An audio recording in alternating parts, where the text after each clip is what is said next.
Hello दोस्तों, आज हम आपके लिए एक सर्वाइवल थ्रिलर फिल्म थ्रैश का एक्सप्लेनेशन लेकर आए हैं। और दोस्तों, मुझे यकीन है ये मूवी स्टार्ट से लेकर एंड तक आपको थ्रिल का एहसास जरूर कराएगी। इसलिए वीडियो पसंद आए तो लाइक और चैनल को सब्सक्राइब जरूर से करें। तो दोस्तों, कहानी की शुरुआत नीले समंदर से होती है, जहां हम डॉक्टर डेल एडवर्ड्स को देखते हैं जो एक मरीन बायोलॉजिस्ट है। और बैकग्राउंड में हम वेदर रिपोर्टर्स की कमेंट्री सुनते हैं जो बता रहे होते हैं कि आज एक बहुत बड़ा तूफान आने वाला है जो सीधा एनविल शहर के पास बढ़ रहा होता है। इसी बीच हम एक घर में डकोटा नाम की लड़की देखते हैं जो फोन पर अपने दोस्त को बताती है कि वो कुछ खाने जा रही है, लेकिन उसका दोस्त उसे बताता है कि भारी बारिश के कारण सभी दुकानें बंद हैं। लेकिन डकोटा बर्गर खाना चाहती थी, इसलिए वो भारी बारिश में रेनकोट पहनकर पैदल ही बर्गर खरीदने निकल पड़ती है। बाहर निकलने पर उसे शहर के बुरे हालात का अंदाजा आता है। सभी लोग खुद को बचाने की कोशिश कर रहे होते हैं। तभी उसे एक पड़ोसी मिलते हैं जो डकोटा को बाहर निकलने के लिए डांटते हैं और घर वापस जाने को कहते हैं, क्योंकि सच में सभी दुकानें बंद थीं। वो उसे ये भी बताते हैं कि सभी लोगों को यहाँ से दूर चले जाने का आदेश दिया गया है, लेकिन डकोटा उनकी बातों पर ज्यादा ध्यान नहीं देती और घर लौट आती है। फिर हम 3 बच्चों को देखते हैं। सबसे बड़ा रॉन जो कि एक अच्छा स्विमर है, डी जो बहुत समझदार है और सबसे छोटा विल। ये तीनों भाई बहन पानी में खूब मस्ती कर रहे होते हैं। रॉन अपने सिबलिंग्स को उसके स्विमिंग के ट्रिक्स दिखाता है। असल में रॉन बहुत अच्छा तैराक था और वो पानी के अंदर काफी देर तक अपनी सांस रोक सकता था। मगर तभी कार में उनके सौतेले पिता बिली ओल्सन आते हैं और पानी में खेलने के लिए उन्हें डांटते हैं। बिली बहुत बुरा और लालची इंसान है जो बच्चों के पैसों के लिए उनकी देखभाल कर रहा है।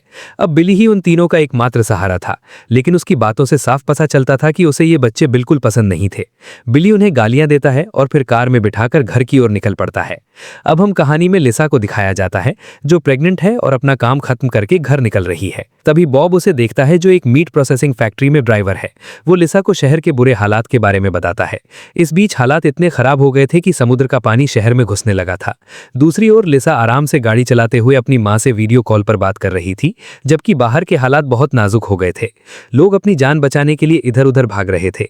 कार में लिसा और उसकी मां उसके होने वाले बच्चे की डिलीवरी के बारे में बात कर रही थी और उन दोनों की बातों से हम समझ पाते हैं कि लिसा का मंगेतर उसे छोड़कर चला गया था। बातचीत के दौरान लिसा की मां उसे बताती है कि तूफान की वजह से हाईवे बंद है। ये सुनकर लिसा डर जाती है। फिर उसकी मां उसे दिलासा देती है और किसी सुरक्षित जगह पर जाने के लिए कहती है। डॉक्टर एडवर्ड समुद्र के किनारे तूफान को देखते हुए अपने साथी को बताते हैं कि ये खूंखार ग्रेट व्हाइट शार्क और बुल शार्क सुरक्षित जगह पर जाने के बजाय हमारे शहर की ओर आ रही है। ये देखकर एडवर्ड्स अपनी भतीजी डकोटा को फोन करते हैं। वो डकोटा से किसी सुरक्षित जगह पर जाने के लिए कहते हैं। अब तूफान आने में सिर्फ 22 मिनट बचे थे। हवाएं बहुत तेज हो गई थी और कार में बिली तीनों बच्चों को डांट रहा होता है। तभी रॉन खिड़की से बाहर देखता है कि सब लोग पहाड़ों की तरफ भाग रहे हैं। वो बिली से पूछता है क्या हम वहां जा रहे हैं, जिस पर बिली ओवर कॉन्फिडेंस में मना कर देता है। दूसरी तरफ घर पर डकोटा टीवी पर शार्क अटैक की न्यूज देख रही होती है, लेकिन वो इस पर ज्यादा ध्यान नहीं देती और अपने परिवार का वीडियो चलाती है, जिसमें हम देखते हैं कि उसकी मां डकोटा को निशाना लगाना सिखा रही है। और दोस्तों, इस बात का एडवांटेज मूवी में आगे बेहद बेहतरीन तरीके से दिखाया गया है। बिली और वो तीनों बच्चे भी घर पहुंच जाते हैं। अंदर डी पूछती है क्या ये शीशा टूटेगा नहीं। बिली कहता है नहीं, ये बहुत मजबूत शीशा है जिसे मैंने खुद लगवाया है। यहाँ वाटरप्रूफ वायरिंग और जनरेटर भी है, इसलिए तुम्हें बिल्कुल भी चिंता करने की जरूरत नहीं है। फिर बेसमेंट में हम उसकी बीवी रेचल को देखते हैं। हालांकि बेसमेंट में बच्चों का आना मना होता है, क्योंकि बेसमेंट खाने की अच्छी अच्छी चीजों से भरा होता है जो गवर्नमेंट द्वारा बच्चों की केयर के लिए मिले पैसों से लाया होता है। मगर बिली और रेचल बच्चों को सिर्फ सूखी ब्रेड खाने को देते हैं। घर पर डकोटा उसके अंकल एडवर्ड्स का इंटरव्यू देखती है। तूफान अब बहुत तेज हो गया था और समुद्र की लहरें जोर जोर से एनविल शहर की सीमा से टकरा रही थीं। लिसा मदद खोजने की कोशिश करती है, लेकिन सब कुछ बंद होता है। आखिरकार थक हार कर वो अपनी कार के पास वापस आती है। उसी समय प्रेग्नेंट होने के कारण उसे जोरों का दर्द होने लगता है। तूफान इतना तेज था कि घरों की छतें उखड़कर हवा में उड़ रही थीं।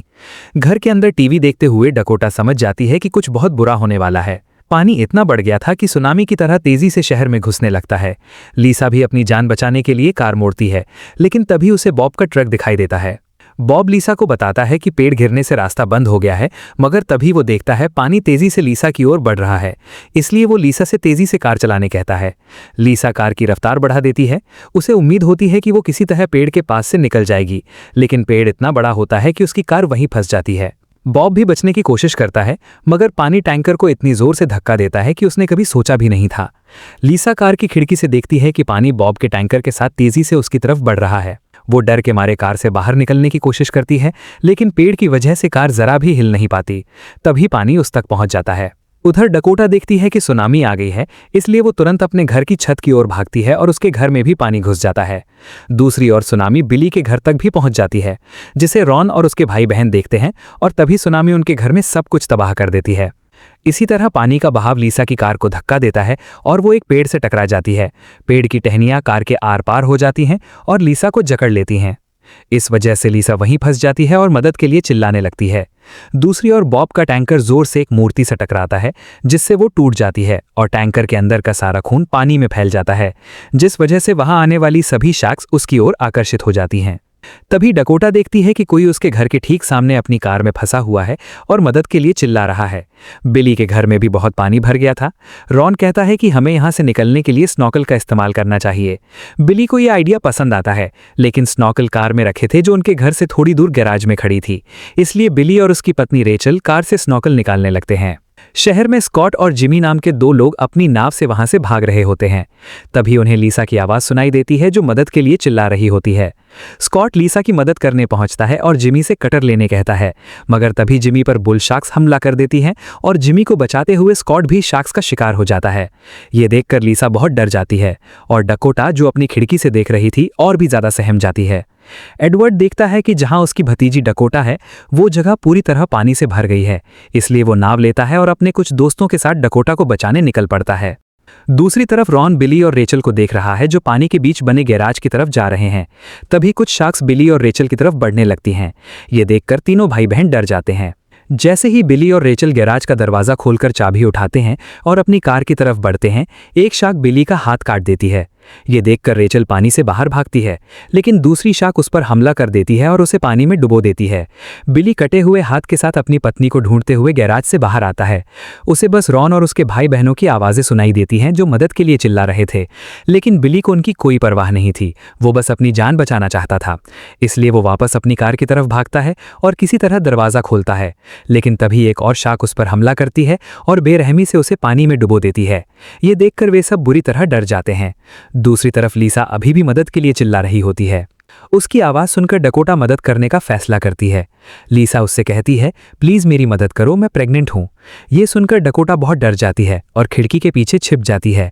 वो मदद करना चाहती थी, लेकिन उसके आसपास बहुत सारी शार्क्स तैर रही थीं। लीसा हिम्मत हारने ही वाली थी, तभी डकोटा हिम्मत जुटाती है और लीसा से कहती है, मैं तुम्हारी मदद करने आ रही हूँ। ये सुनकर लीसा में नई जान आ जाती है।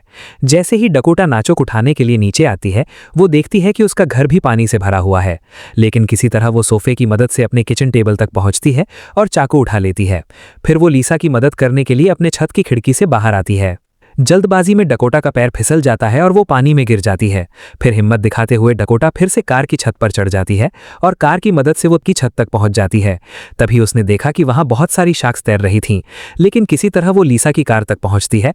फिर चाकू की मदद से वो कार की छत को फाड़कर पेड़ की उन दोनों मोटी टहनियों को भी काट दिया, जिन्होंने लीसा को फंसा रखा था। इसके बाद वो लीसा को कार से बाहर निकालती है और किसी तरह डकोटा के घर तक पहुंचती है। एडवर्ड का साथी डग उसे अपने डिवाइस पर दिखाता है कि डकोटा का घर कहाँ है। वो गर्भवती शार्क नेली को भी देख सकता है, जिसके पीछे एडवर्ड पिछले 3 सालों से पड़ा हुआ था। ये देखकर एडवर्ड बहुत डर जाता है, क्योंकि नेली एक बहुत बड़ी और खतरनाक ग्रेट व्हाइट शार्क थी। अब हमें नेली की एक झलक दिखाई जाती है, जो लिसा की कार के पास से गुजरती है। सीन शिफ्ट होता है और हम बिली ओल्सन के घर को देखते हैं, जिसका दरवाज़ा खुला था। रॉन डी से कहता है कि हमें ये दरवाज़ा बंद करना होगा, नहीं तो शार्क अंदर आ जाएंगी। ये सुनकर डी किचन टेबल की मदद से सावधानी से दरवाज़ा बंद करने के लिए आगे बढ़ती है, लेकिन जैसे ही वो दरवाज़ा बंद करने वाली होती है, एक शार्क अंदर आ जाती है। उसे देखकर डी बहुत डर जाती है। उसका हाथ दरवाजे से छूट नहीं वाला था कि रॉन उसे पकड़ लेता है और उसकी जान बचा लेता है। उसी समय पानी में बहता हुआ एक बड़ा पेड़ डकोटा के घर से टकराता है। इस वजह से उसके घर का निचला हिस्सा, जो पानी में था, टूटने लगता है। घर के ऊपरी हिस्से में बैठी लिसा कहती है कि अगर हम इसी घर में बैठे रहे तो थोड़ी देर में पानी ऊपर आ जाएगा और हम डूबकर मर जाएंगे, इसलिए हमें छत पर जाकर मदद के लिए सिग्नल देना चाहिए। मगर तभी लिसा के पेट में दर्द शुरू हो जाता है और ये देखकर डकोटा समझ जाती है कि लिसा की डिलीवरी का समय बहुत करीब है, इसलिए वो तुरंत खिड़की का कवर हटाती है और घर की छत पर मदद के लिए सिग्नल बनाने जाती है। दूसरी ओर तीनों बच्चे डिसाइड करते हैं कि उन्हें घर से निकलना होगा, क्योंकि पानी तेजी से बढ़ रहा होता है और अगर वे वहीं रुके तो डूबकर मर जाएंगे या शार्क का शिकार बन जाएंगे। इसलिए रॉन सोचता है कि शायद उसे बेसमेंट में कुछ ऐसा मिल जाए जिससे वो शार्क का ध्यान भटका सके और वे सुरक्षित रूप से यहाँ से निकल सके। इसी तरह डकोटा भी अपनी छत पर मदद के लिए सिग्नल बनाती है। तभी हम देखते हैं कि ठीक नीचे पानी में कई शार्क तैर रही हैं। जैसे ही वे घर में घुसती हैं, डकोटा देखती है कि लिसा बहुत दर्द में है और उन्हें पता चलता है कि बच्चा किसी भी पल बाहर आने ही वाला है। अब स्थिति और भी डरावनी होने वाली थी क्योंकि कुछ ही देर में वे दोनों डूबने वाले थे क्योंकि पानी लगातार ऊपर बढ़ रहा था। एडवर्ड भी डकोटा के घर तक पहुंचने के लिए लैंड साइन बोर्ड्स का इस्तेमाल करके रास्ता ढूंढने की कोशिश करने लगता है। रॉन और डी सोच ही रहे होते हैं कि बेसमेंट तक कैसे पहुंचा जाए और उसी वक्त बिली ओल्सन पानी से बाहर आता है। दूसरी तरफ डकोटा और लिसा घर के ऊपरी हिस्से में थे और पानी लगभग वहां तक पहुंच चुका था। थोड़ी ही देर में उनका पूरा घर पानी में डूबने वाला था। इसलिए डकोटा उस नाव का इस्तेमाल करने का सोचती है जो स्कॉट और जिमी लेकर आए थे। अब क्योंकि पानी में कई शार्क्स थीं, इसलिए उनका ध्यान भटकाने के लिए डकोटा बैटरी से चलने वाली चीजें ढूंढती है जो वाइब्रेट करती हो ताकि शार्क्स का ध्यान भटकाया जा सके। अब शार्क का ध्यान भटकाने के लिए डकोटा पानी में वाइब्रेटर फेंकती है। दूसरी तरफ घर में बिली रॉन से मदद लेने के लिए कहता है, लेकिन रॉन उससे बहुत नाराज था क्योंकि बिली बिना किसी की परवाह किए उसकी कार लेकर यहां से भागने वाला था। मगर उसी वक्त बिल को एक लेटर मिलता है जिसके साथ उन्हें $1500 की रिसीट मिलती है जो बच्चों की देखभाल के लिए बिली और रेचल गवर्नमेंट से मिलते थे। बच्चे सब कुछ समझ जाते हैं। दरअसल बिली और रेचल उनके ही पैसों से अय्याशी करते थे और उन्हें सूखी ब्रेड खिलाते थे। अब रॉन बिली की मदद करने से इनकार कर देता है, इसलिए बिली उससे लड़ने लगता है। ये देख डी बिली को लात मारकर पानी में गिरा देती है और शार्क्स खतरनाक तरीके से बिली को खत्म कर देती हैं। डकोटा भी पानी में उतरती है और नाव की तरफ बढ़ने लगती है। डकोटा देखती है शार्क्स वाइब्रेशन से उन बैटरीज पर हमला कर रही होती है। डी रॉन से बेसमेंट में जाने कहती है क्योंकि शार्क्स का ध्यान बिली पर होता है। रॉन तुरंत नीचे जाता है और स्टेक उठाता है और बंदूकों की तरफ बढ़ता है ताकि वो शार्क्स को मार सके, लेकिन बंदूकें स्टैंड में लॉक होती हैं और वे उन्हें निकाल नहीं पाता। इसके अलावा उसका स्वेटर एक हुक में फंस जाता है। वाइब्रेशन से एक शार्क बेसमेंट की तरफ बढ़ती है जिसे देखते ही रॉन हिलना डुलना बंद कर देता है। फिर वो एक बॉक्स गिराता है और शार्क का ध्यान दूसरी तरफ खींचता है। जैसे ही शार्क बॉक्स की तरफ जाती है, रॉन को खुद को छुड़ाने का मौका मिल जाता है और वे पूरी ताकत से ऊपर की तरफ भागने लगता है। ठीक समय रहते रॉन पानी से बाहर निकल आता है। डकोटा के घर के ऊपरी हिस्से में भी पानी भर जाता है और जिस बिस्तर पर लिसा लेटी थी वे तैरने लगता है। ये देखकर लिसा डर जाती है, लेकिन फिर भी खुद को पानी से बाहर रखने की पूरी कोशिश करती है। जहां डकोटा थी वहां कई बड़ी डरावनी शार्क तैर रही थी। तभी अचानक उसकी टॉर्च भी बंद हो जाती है। तेजी से तैरने की वजह से शार्क को उसकी हलचल सुनाई देती है और वे उसकी तरफ बढ़ने लगती हैं। लेकिन अच्छी बात यह थी कि डकोटा ने वहां पहले ही कई वाइब्रेटर्स फैला दिए थे। इस वजह से शार्क का ध्यान उसकी तरफ जाने के बजाय उन वाइब्रेटर्स की तरफ चला जाता है और वे डकोटा के बजाय उन्हें खाने लगती हैं। डकोटा भी लगभग नाव के पास पहुंचने ही वाली थी कि तभी एक बहुत बड़ी शार्क डकोटा के ठीक नीचे से गुजरती है। डकोटा शुक्रगुजार होती है कि शार्क ने उसे नहीं खाया और वे सही सलामत नाव पर पहुंच जाती है। एडवर्ड अभी भी रास्ते में था। तभी रिपोर्टर उससे बुल शार्क्स के कमजोरी के बारे में पूछता है। एडवर्ड बताता है कि उन्हें बड़ी शार्क और इलेक्ट्रिक करंट पसंद नहीं है जिनसे उन्हें जोरदार झटका लगता है। इसके अलावा उन्हें किसी चीज से डर नहीं लगता। तभी डोंग एडवर्ड को बताता है कि सिग्नल वापस आ गया है। वो डिवाइस देखकर हैरान रह जाता है क्योंकि वहां बहुत सारी शार्क्स थीं। दोस्तों, डिवाइस में जो लाल डॉट्स दिख रहे हैं वे सभी शार्क होती हैं।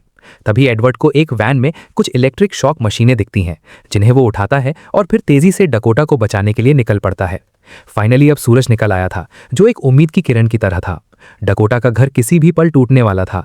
लिसा मदद के लिए चिल्लाने लगती है। तभी डकोटा को वहां मछली पकड़ने वाली रॉड दिखाई देती है। वो उसके पास जाती है और रॉड उठा लेती है। घर में लिसा की डिलीवरी का समय हो गया था। उसका बच्चा होने वाला था, इसलिए वो अपना पसंदीदा गाना बजाती है और दर्द सहने की कोशिश करती है क्योंकि इसके अलावा उसके पास कोई और रास्ता भी नहीं था। वो बच्चे को जन्म देने की पूरी कोशिश कर रही थी। तभी डकोटा का घर टूट जाता है और छत का एक हिस्सा लिसा के सिर पर लगता है जिससे वो बिस्तर से गिरकर पानी में चली जाती है। डकोटा दूर से देखती है कि उसका घर पूरी तरह से पानी में डूब गया है, लेकिन लिसा हार नहीं मानती और फिर से पानी से बाहर आ जाती है। बाहर आते ही वो अपनी पूरी ताकत लगाती है और पानी में ही सुरक्षित रूप से बच्चे को जन्म देती है। लेकिन लिसा के खून की वजह से आसपास की सभी शार्क उसकी ओर खींची चली आती हैं। तभी डकोटा लिसा को देखती है और नाव लेकर उसकी ओर बढ़ने लगती है। दोस्तों, तभी एक शार्क लिसा और उसके बच्चे की ओर बहुत तेजी से बढ़ रही थी, इसलिए लिसा लकड़ी का एक नुकीला टुकड़ा उठाती है और शार्क पर हमला करती है। लिसा अपने बच्चे के पास आती है और उसे गले लगा लेती है। तभी डकोटा एक और शार्क को देखती है जो लिसा और उसके बच्चे की ओर बहुत तेजी से बढ़ रही थी। डकोटा तुरंत अपनी मछली पकड़ने वाली रॉड उठाती है और उससे शार्क को मार देती है। फिर रॉन देखता है कि बॉक्स में डायनामाइट है। ये देखकर तीनों बहुत खुश होते हैं और डायनामाइट से शार्क को उड़ाने की योजना बनाते हैं। अब जैसे ही वे डायनामाइट में आग लगाकर पानी में फेंकते हैं, एक भी शार्क वहां नहीं आती। ये देखकर विल कहता है, मैंने एक डॉक्यूमेंट्री में देखा था कि शार्क वाइब्रेशन महसूस करके हमला करती हैं। ये सुनते ही तीनों पानी में उतर जाते हैं और जानबूझकर वाइब्रेशन पैदा करने लगते हैं। उनकी आवाज़ और हरकतों से होने वाले वाइब्रेशन को महसूस करके कई शार्क वहां आ जाती हैं। शार्क को देखते ही सब तुरंत सुरक्षित जगह की ओर भागते हैं, लेकिन रॉन का स्वेटर फिर से एक नुकीली चीज़ में फंस जाता है। इसलिए वो तुरंत अपना स्वेटर उतार देता है, लेकिन तब तक एक शार्क उसके बहुत करीब आ चुकी थी। वो उस पर हमला करती है, लेकिन रॉन अचानक एक तरफ हट जाता है और शार्क सीधे दीवार से जा टकराती है। डकोटा लिसा और उसके बच्चे को नाव में लेने की कोशिश करती है, मगर तभी एक शार्क आकर उनकी नाव को पलट देती है। अब उनके आसपास कई शार्क घूम रही थीं। तभी एडवर्ड फाइनली वहां पहुंचता है। वो अपने इलेक्ट्रिक शॉक मशीन चालू करता है और उसे पानी में फेंक देता है ताकि छोटी शार्क वहां से भाग जाए। लेकिन तभी एक और शार्क लिसा और डकोटा की तरफ बढ़ने लगती है। वो उनके बहुत करीब पहुंच जाती है और हमला करने ही वाली थी कि तभी एक बहुत बड़ी ग्रेट व्हाइट शार्क उस बुल शार्क को खा लेती है। ये देखकर एडवर्ड और उसके दोस्तों की आंखें फटी की फटी रह जाती हैं। दूसरी तरफ रॉन ने पानी में जो डायनामाइट फेंके थे, उनके पास सारी शार्क जमा हो जाती हैं। फिर एक जबरदस्त धमाका होता है। सारे डायनामाइट फट जाते हैं और शार्क के शरीर के टुकड़े टुकड़े हो जाते हैं। ये देखकर तीनों बहुत खुश होते हैं, क्योंकि उन्होंने सारी शार्क को मार डाला था। सारी शार्क को मारने के बाद वे बिली का ट्रक लेकर फ्लोरिडा के लिए निकल पड़ते हैं। उनके पास अब कोई घर नहीं बचा था, लेकिन उनकी जान बच गई थी और यही सबसे बड़ी बात थी। यहाँ एडवर्ड लिसा, उसके बच्चे और उसकी भतीजी डकोटा को नाव में ले लेता है। थोड़ी देर आराम करने के बाद लिसा अपनी माँ को वीडियो कॉल करती है। अपनी बेटी को सुरक्षित देखकर उसकी माँ बहुत खुश होती है। फिर लिसा अपनी माँ को अपने बच्चे से मिलवाती है। ये देखकर उसकी माँ की खुशी का ठिकाना नहीं रहता। फिर हम एनीविल शहर को देखते हैं, जो तूफान की वजह से बुरी तरह बाढ़ की चपेट में आ गया था। नाव में एडवर्ड, लिसा और उसका बच्चा देखकर डकोटा से कहते हैं कि तुम्हारी माँ को तुम पर गर्व होगा। और बस हैप्पी एंडिंग होने ही वाली थी कि वेदर सिस्टम के पास बैठा ग्रीक देखता है कि एक और बड़ा तूफान उनकी ओर बढ़ रहा है, और बस यहीं पर फिल्म खत्म हो जाती है।